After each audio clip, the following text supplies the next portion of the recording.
So I'm on what's going to be, hopefully, is going to be the last leg of the trip back home. And of course it's raining. Well, actually the whole East Coast is under like flash flood warnings. So actually the best place for me to go is actually north, which is the direction I'm headed. It'd be an interesting conundrum if I was actually headed into the storm, of whether or not I'd actually go. But since I'm headed out of the storm, so it was only drizzling like a few minutes ago, so hopefully like it lightens up really quickly.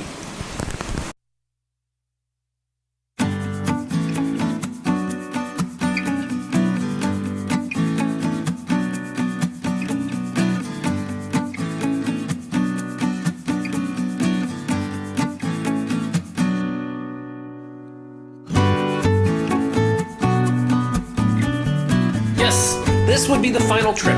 And it was raining hard, and as I got going, it was difficult, and it just kept drizzling there.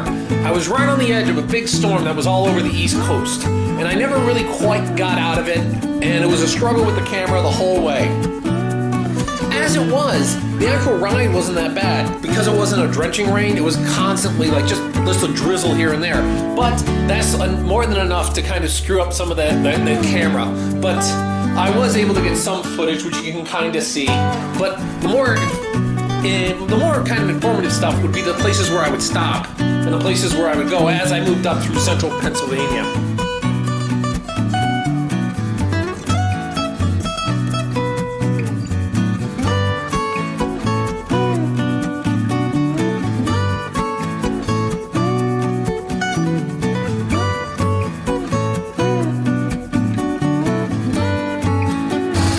This right here is a state forest in Pennsylvania. I don't know if northern Pennsylvania or not. My phone doesn't have any kind of reception. And someone is eating Red's Apple Ale. As you can see, gravel roads, kind of fun. No one around. I'm on the Elk Scenic Trail. Now, I haven't seen any elk or any deer, and I'll be happy if I don't, because on a motorcycle, they're not exactly your favorite creatures.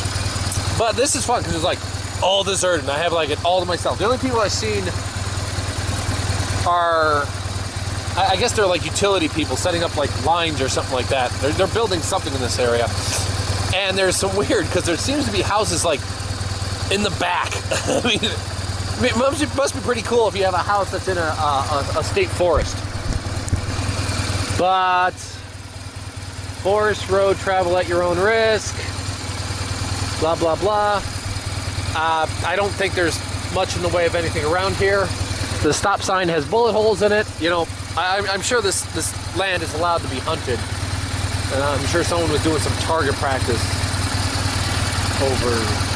They must have been shooting from the road area. Huh. Okay, but off we go.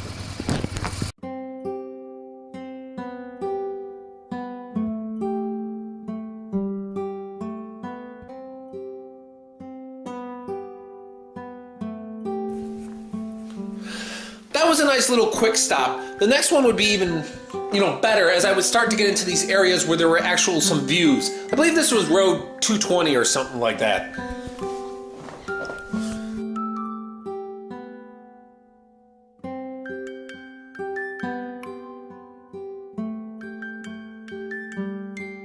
So, I stopped because it says Scenic Overlook. Elk Scenic Overlook.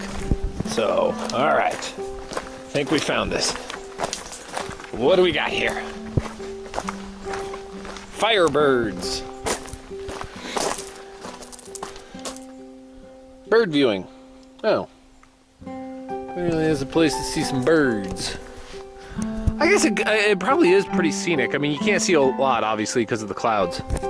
And at least the rain is pretty much stopped. There's a slight little bit of a drizzle, but the rain has stopped. Huh. Wonder if I'm gonna hit that fog. Anywho, I guess this is a scenic overlook for bird watching. I guess the elk viewing is somewhere else. Alright. Oop. Okay. Better I'll head on back. Yeah. I gotta stop sometimes they aren't all what they've cracked up to be, but I think this is going to be kind of like the overcast weather I'm going to have the rest of the way. Oh, all right, let's keep moving. Now this is a lot nicer. So if you look to the right, you can even start to see the fog kind of coming in. To my left, it's clear because I'm right on the border of the storm of all the rain that's pummeling the east. Heard something like 36 million people are under flash flood warnings. And here, drizzle with a chance of fog. So, okay, always look for the overlooks that are looking west. Gotcha.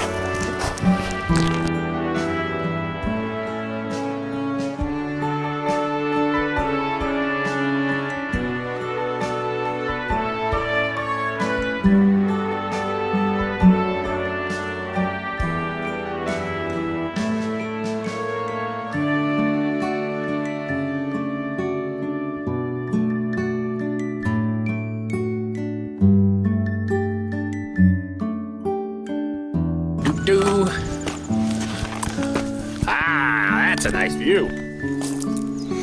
If they just cut down some of those trees. Damn trees. Getting older by the day.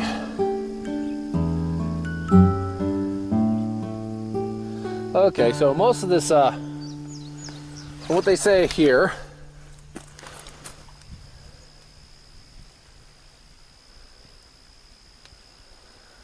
is that this actually, most of this used to be bare. Back in the 19th and 20th century, all this was pretty much logged. And now they're just getting back to where it was probably when the first settlers got here. And what they're talking about is the age of the trees. So it's not enough that the trees needed to get back to their like full height, but they actually needed to age as well. So you got a lot of more old trees here. Huh. Many birds, animal species. Can you find a sign of a blah, blah, blah? Yeah. So this is cool. I did not think this when I was going to be going up through Pennsylvania, but that's the beauty of kind of taking a lot of the side areas. You think you know everything in Pennsylvania. Everyone knows Gettysburg, Antietam, you know, the big cities, Pittsburgh or whatnot. Last time I bumped into Flight 93's memorial. I completely forgot about that one. And here I am in the forest, plenty of views, and a road basically all to myself except for freaking like utility workers who are driving around. Now they're driving all recklessly, but there's nobody else on the road.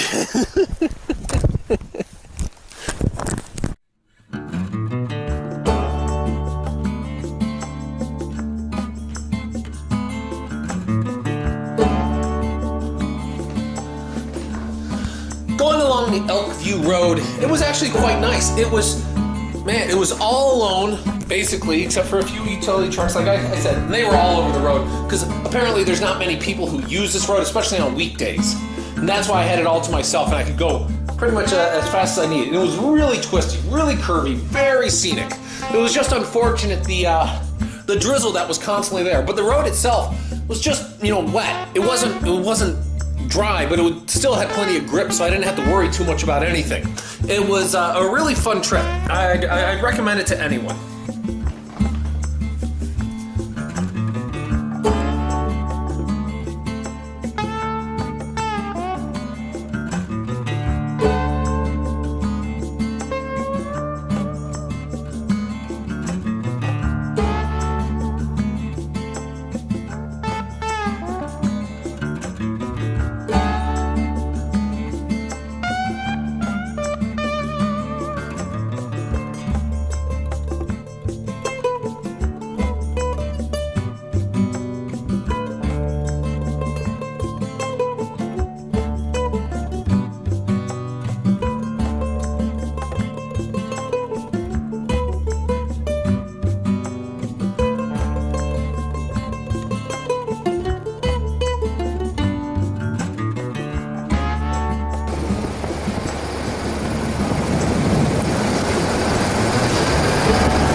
this not just the coolest, like, little sleepy town and tucked in these mountains here? Oh my God, this is incredible.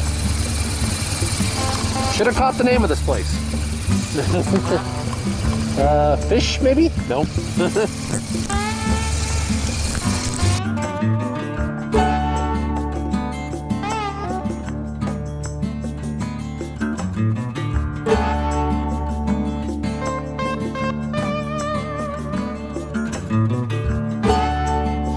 And the next thing I showed was this one little area where I had a little bit of a goof.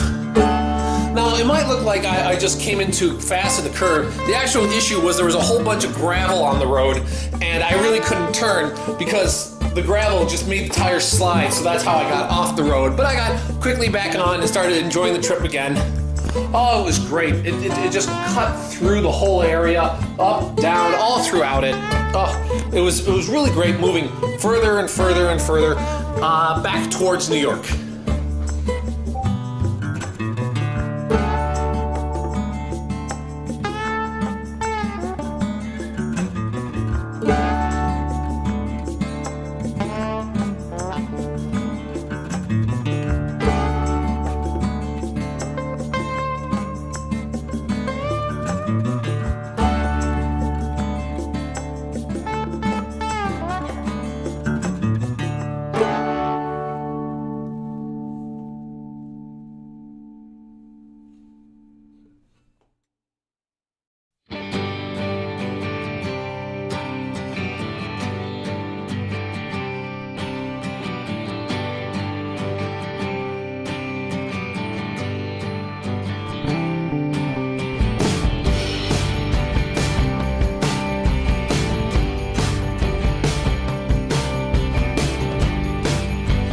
You know, I do like these little towns that are just kind of situated here amongst the hills.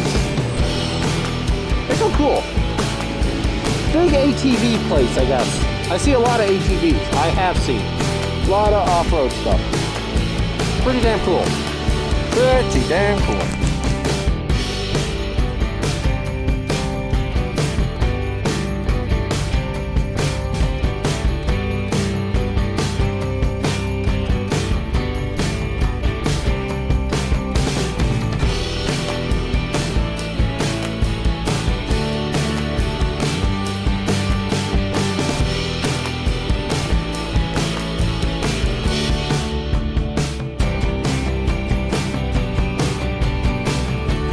When I finally got back to New York, that's when the rain really let up, and I just rode in overcast.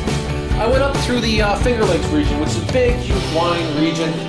I chose kind of poorly the road. I thought I would have gotten the view of one of the Finger Lakes or whatnot, but no, it was no dice. But it still was kind of a road where I was all by myself, so I got to enjoy that there. And as I just kind of moved up through it, I eventually would see the journey coming to an end. It was so worth it. I was on the road for a long time and almost 11,000 miles.